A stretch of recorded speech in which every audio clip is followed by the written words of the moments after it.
Mic check. Okay, I think you can all hear me. Let's talk a little bit more about statistics. There will be several lectures. These are not required that you attend. I just want to give you all some really great background here. So let's talk about summarizing statistics, summarizing data, frequency distributions and tables and graphs. And don't worry about fully understanding this today. There will be assignments, there will be practice. There's also the requirement from Cengage that has additional videos. I'll continue to post stuff.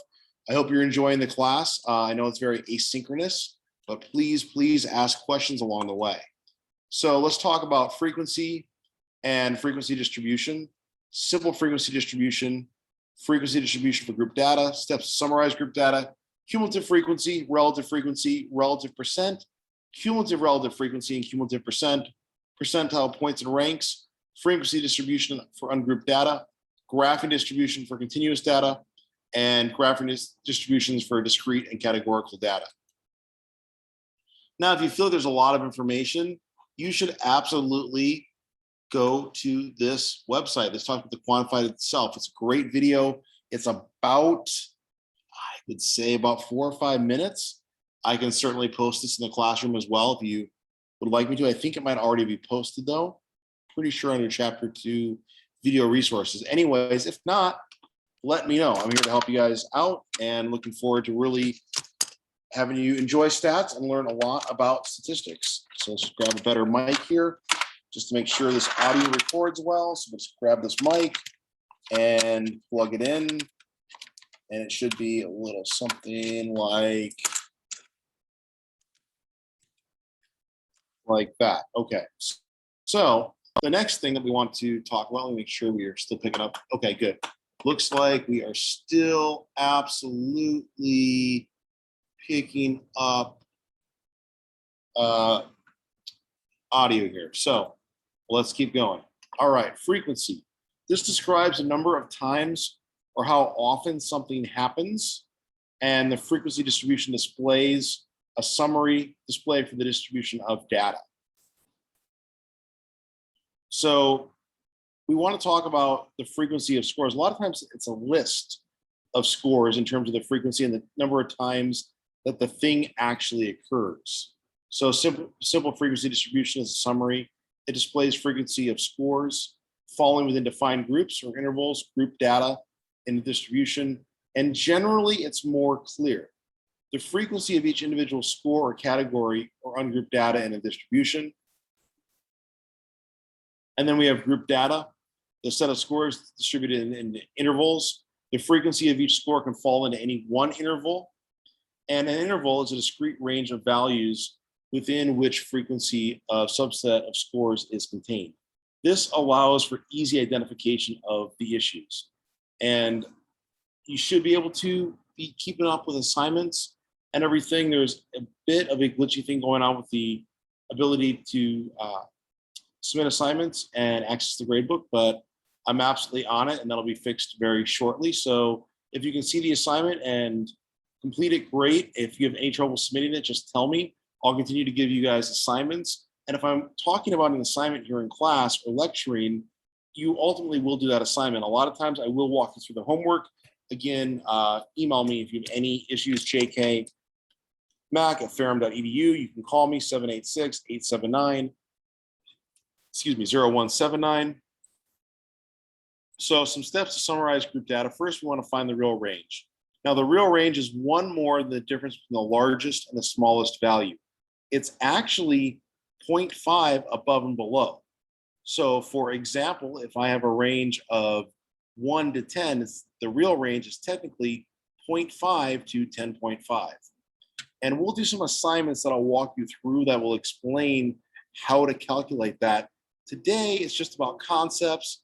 Probably going to talk a little bit about the difference between grouped and ungrouped data in a worksheet, which you'll also be able to complete on your own and submit with pausing me and having me walk you through it. So real range, one more than the difference between the largest and smallest value. You want to find the interval width. The interval width is the range of scores in each interval. You want to divide the real range by the number of intervals that are chosen and round that quotient to the nearest whole number. Construct the frequency distribution the same number of intervals as in step number 2. So to find the real range, the range, 175 minus 0 equals 175. The real range is 175 plus 1 is equal to 176. So some steps to summarize group data. The average time in minutes that 50 healthy American children watched television per day in the previous year is what we're looking at right here. So we want to select the interval width. So choosing between 5 and 20, of course, will aid in legibility, understanding. So we'll pick 10 intervals. Why 10 or 12? The interval width, the real range divided by the number of intervals. So 176 divided by 10, those are intervals, 17.6. We're going to round that up to 18. Next, we're going to construct our frequency distribution. So some rules for simple frequency distribution. Each interval is going to be defined, equidistant, they have to be the same. No interval overlaps. All values are rounded to the same degree of accuracy measured in the original data. You check the total counts in the distribution to the total number of counts made. So here's your intervals. Here's your frequency of the time the things are happening. The number or frequency of values contained in each interval. The lower boundary is 0 and the upper boundary is 17 for this interval. The interval width is 18 for all intervals. The total number of values measured in the data set, this equals the sum of the frequencies listed in the frequency distribution column. So how many times does this thing happen? That is the frequency. A simple frequency distribution for the average time in minutes that 50 healthy American children watched television per day in the previous year. In this table, X, the function of X denotes the column heading for the frequency of scores for each individual. Cumulative frequency distributes the sum of the frequencies across a series of intervals. Add from the bottom up. Course preference, discuss in terms of less than, at or below, a certain value, or at most. Add from the top down. Discuss in terms of greater than, at or above, a certain value, or at least. Bottom up, we'll add frequencies beginning from and working up. The top frequency equals the total number of measures that are recorded. So this is your frequency distribution. 3 plus 3 is 5, and see, they keep going up in the amount. It's your bottom up. So we have 3, 6, 11, 18, 27, 38, 43, 45, and we're adding each frequency to the other frequency, which I may show you some stuff on percentiles and just a little bit more of that conceptually, so that makes more sense. Just keep up with these videos, understanding, ask me questions.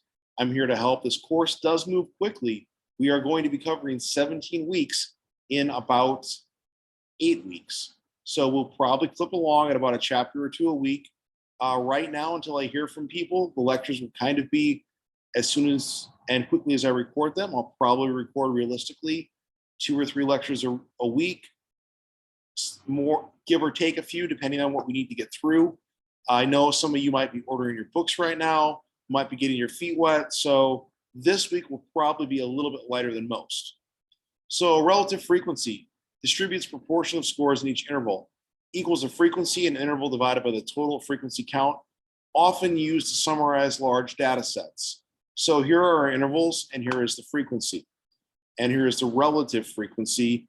The total relative frequency equals 1, or you can also think of it as, say, like 100%.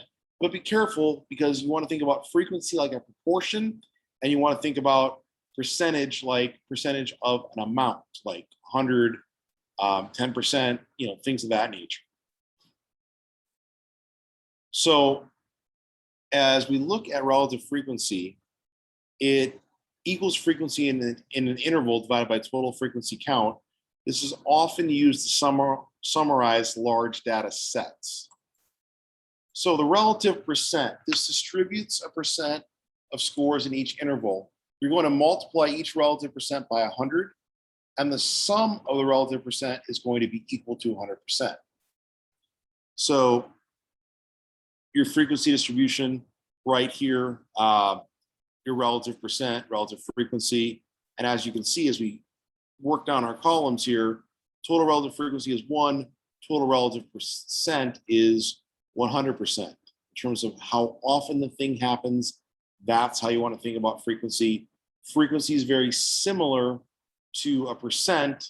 And as you can see, just move the decimal over 2 places. The percent is the frequency. We go to the right 2 places, we have the percent. So cumulative relative frequency. This distributes the sum of relative frequencies across a series of intervals. This can be summarized from the bottom up or the top down. The total sum of relative frequencies is equal to 1. A bottom up cumulative relative frequency table with calculations is shown in column 4. So as you can see, the frequencies keep adding all the way up to the top, which is 1 for that frequency. That's from the bottom up. So your cumulative percent, this is the sum of relative percents across a series of intervals presented from the bottom up. This is your percentile rank. Total cumulative percent is equal to 100%. So this is an example of the cumulative percent of scores from the bottom up, also called percentile ranks. So again, we're just looking at the frequencies and the percent, and the percents really accumulating. We'll do a small worksheet on this in a little while. So percent and quartiles, you should probably take a look at that. I believe that's already posted. If it's not, please let me know. Again, just trying to get Brightspace to make everything available for you all to see really well. If you can't see something, I cover something in a lecture and you go, where the heck is it? Just tell me. I'll make Brightspace cooperate. I have no problem if I have to cage fight the learning management system to get something in there that will work. Sometimes it goes in really easy. Sometimes it's a little wonky. Just communicate and talk to me. And every assignment that I go over, you will be able to submit, see, etc. I have to know if you can't see it, but yet I can. So again, just talk to me, everybody, if you see any issues with that. So finding percentiles, an overview. You want to identify the individual rank by converting the frequency distribution to the cumulative percent distribution. You have your percentile point, or your PP.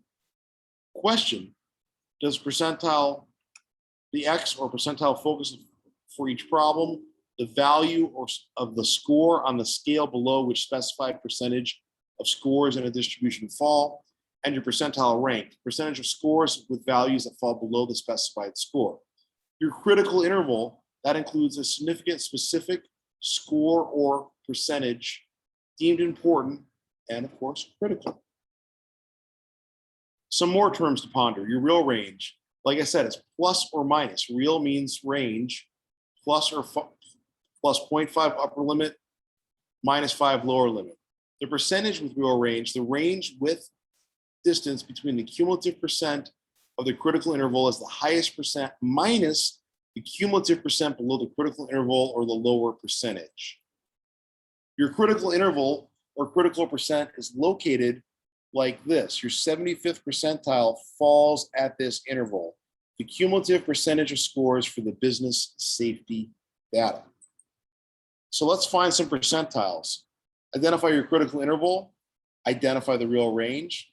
Your real range, you have the lower limit is equal to 0.5 less. Upper limit is equal to 0.5 greater. Your real range versus your observed range, the real range includes your upper and lower limit. Your real range is 1 point greater because of that 0.5 we were just talking about. So continuing to find percentiles. Find the position of the percentile point. The distance percentile from the top of the interval is 85%. The critical percentile rank is 75%. The cumulative percentage of the critical interval is 61%. The total distance, 85% minus 61% is equal to 24%. You want to subtract the critical percentile rank from the top of the interval. If you do that, it's 85% minus 75% is equal to 10%. Then you want to multiply your fraction by the width of the real range. So we're going to divide 10 divided by 24 times 9, which is your real range, or 3.75. Then we want to identify the percentile point. The top of the real interval is 98.5 points. Then we subtract 3.75 points, which equals 94.75 points. Therefore, the percentile point of 75% is 94.75. Percentile points and ranks continued. The position of the percentile point, or PPP, you subtract the specific point from the top percentage of the critical interval. The distance to subtract is PPP divided by the PRW times the RR is this distance to subtract, percentile point, cumulative score of the critical interval, top of the interval minus distance to subtract, and we are done. SPSS. Now, I'm going to give you the directions. I will be happy to show you more SPSS. I'm having a slight issue with getting SPSS to run correctly on my computer. I've reached out to the appropriate areas to make sure, in fact, I can get SPSS to run correctly on my computer. So stay tuned. You will get more SPSS stuff. So what you want to do is enter the name of the measure into the variable tab, enter the values into the data view, select descriptive statistics and frequencies under Analyze, option menu bar. In the dialog box, select the variable to move into the variables box, select OK or paste and click Run. Frequency distributions for ungrouped data. Ungrouped data is a set of scores or categories distributed individually where frequency for each individual score or category is counted. Ungrouped, when a number of different scores are small, is usually nominal. Remember, nominal is like an adjective, like telling a story, like storytelling, that's nominal or qualitative all day long. Nominal, qualitative, or categorical variables.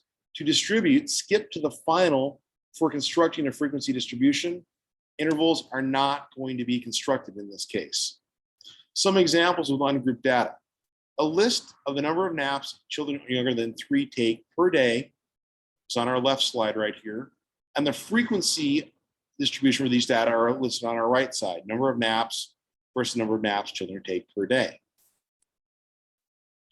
So we have histograms. Those construct the frequency of continuous data that are grouped. To construct a histogram, follow the 3 rules. Rule 1, your vertical x-axis rectangle represents each interval and height, or y-axis, which equals your frequency. Rule 2, your base begins and ends at the upper and lower boundaries of each interval. Rule 3, each touches adjacent boundaries of each interval. Then you have a graphical example here of our histogram. And continuing, graphing distributions, continuous data. The frequency polygons summarize the frequency of continuous data at the midpoint, like right in the center. Midpoint is calculated by adding the upper and lower boundary of an interval, then dividing by 2.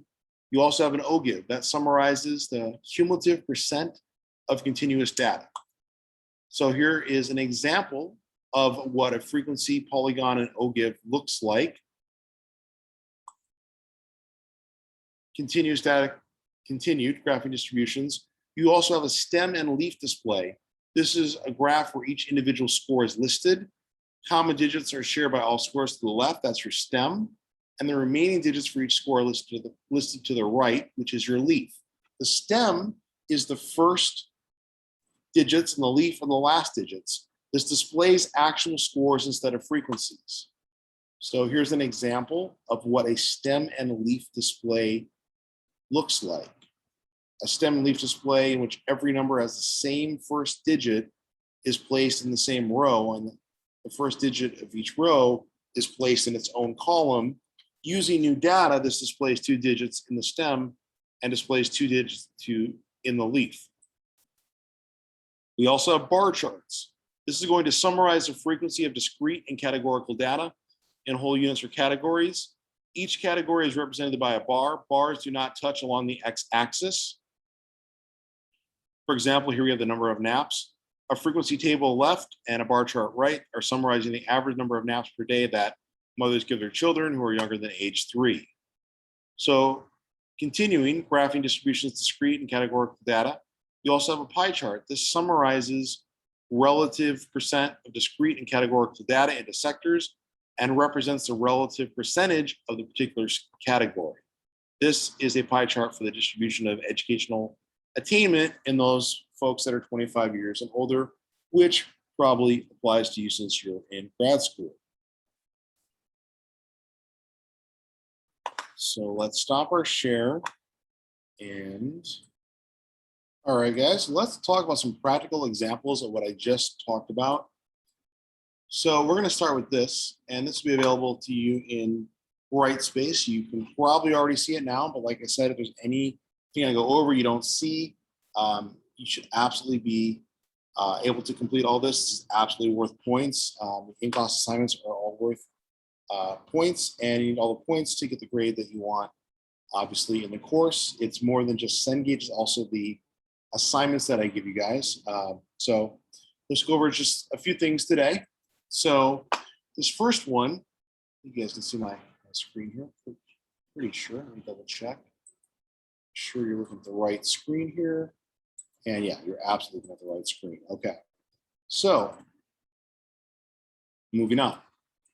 This is an opportunity to state whether each of the following research examples is best summarized as grouped or ungrouped data. So the first one is the time in seconds it takes 100 children to complete a cognitive skills game.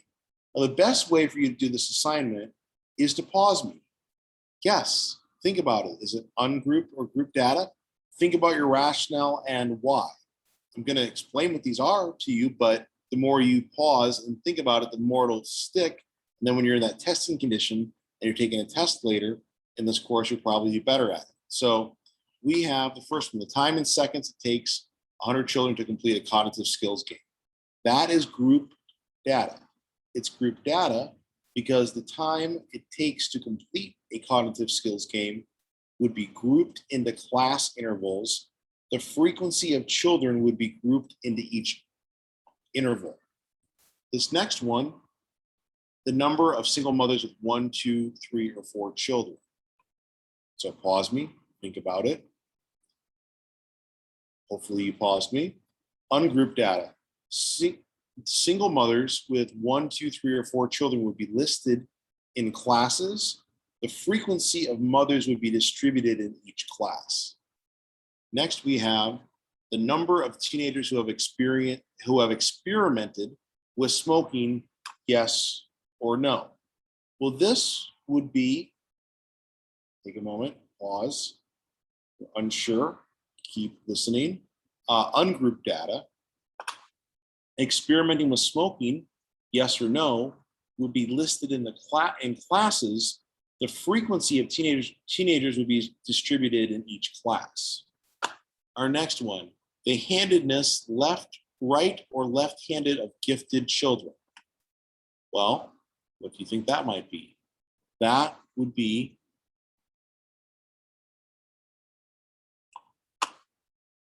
ungrouped data. Handedness right or left-handed would be listed in classes. The frequency of gifted children would be distributed in each class. It looks like we skipped one. The age in years of freshman students in a local college. That would be grouped data. The age of freshman students in a local college would be grouped into class intervals. The frequency of freshmen would be distributed in each interval. So our next one, number 6, because we just did 5 also. The number of symptoms of stress ranging between 0 and 12 symptoms experienced by 180 war veterans. That would be grouped data. The number of symptoms of stress would be grouped into class intervals, and the frequency of war veterans would be distributed in each interval. Number 7, the number of calories in school lunches in a sample of 32 local middle schools. That would also be grouped data. The number of calories in school lunches would be grouped into class intervals. The frequency of schools would be distributed in each interval. How about number 8? The number of hours of sleep per night in a sample of 60 patients being treated for depression. That would also be grouped data. The number of hours of sleep per night would be grouped into each class intervals. The frequency of patients would be distributed in each interval. Number 9, the marital status, single, married, divorced, in a sample of 96 individuals reporting high levels of life satisfaction. That would be ungrouped data, marital status, single, married, and divorced. That would be listed in classes. The frequency of individuals would be distributed in each class. Number 10, the number of traffic violations ticketed during a 3-month period in one of 4 high crime communities. That would be ungrouped data. The names of the 4 high crime communities would be listed in classes. The number of traffic violations ticketed would be distributed in each class. Next, we are going to state whether a cumulative frequency, relative percent, cumulative relative frequency, or cumulative percent is most appropriate for describing the following situations. For cumulative distributions, indicate whether these should be summarized from the top down or bottom up. So, number 11, the frequency of businesses with at least 20 employees. This would be cumulative frequency from the top down. We know this because of our keywords at least. Number 12, the frequency of college students with less than a 3.0 GPA. That would be cumulative frequency from the bottom up because it's less than. Those are our keywords to know it's from the bottom up. So from the bottom up, less than, from the top down, at least. So first 2 are cumulative frequency. This is from the top down.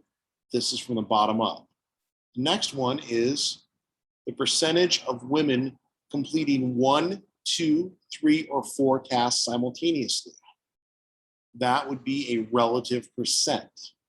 Number 14, the proportion of pregnancies, and going back to 13, they're being compared to each other. That's why it's a relative percent, okay? The proportion of pregnancies performed in public or private hospitals. That would be a relative frequency. The percentage, so percentage, proportion is usually frequency, is another sort of keyword to think about. The percentage of alcoholics with 2 or more years, the percentage of alcoholics with more than 2 years of substance abuse. That would be a cumulative percent top down, more than 2 years to get to the bottom, back to 0. So think about how the information is being described. Number 16, the proportion of Americans earning 30,000 at most. That would be a cumulative relative frequency, bottom up. Number 17, the frequency of hospital visits per year in a sample of diabetics. That would be a relative frequency because, again, they're being compared to each other. Number 18, the proportion of elderly patients consuming at or above 1,400 calories per day. That would be a cumulative relative frequency top down. Keywords again, at or above. 19, the percentage of athletes training at or below a 6-hour per week. That would be a cumulative percent bottom up. Keywords again, at or below. And lastly, the percentage of men in one of 6 physically demanding occupations. That would be a relative percent. So hopefully I've given you an opportunity to get a pretty good sense of some of these additional concepts today. There will be more lectures. I feel like the feedback with no one emailing me to just sort of do those, not really extemporaneously, but just I record them and post them to you. If you would like a synchronous component and you would like to have a set class time or a time to ask me questions, or you would like office hours, please reach out and email me. Hopefully you learned a little bit more about group data, ungrouped data, relative percent, cumulative relative percent, as well as proportions. Look forward to giving you another lecture very soon. Stay tuned. Feel free to ask questions, reach out to me along the way. This is a stats course. You should absolutely be on top of the assignments, watching these lectures, and getting everything done as quickly as you can. This class goes for 8 weeks. We are in week 1. We will cover approximately a week or 2 or more every week, depending on what we need to do to get through all 17 weeks in 18 weeks. So far, I've heard from a few of you. I think you guys are all doing awesome. No exams yet. They are coming, but just keep watching these videos, asking questions. Like I mentioned in my first video, a very high percentage of my students do well in stats because of the lectures and my availability. If you're stuck, I need you to tell me. I can absolutely get you unstuck, but you got to communicate. You can reach me at jkmack@ferrum.edu. You can call me or text me 786-879-0179. I might not respond immediately, but if I can respond immediately, I will, and I will get back to you quickly. Keep up the great work, everybody. I hope you learned something, and I will see you in class or the next video. Take care.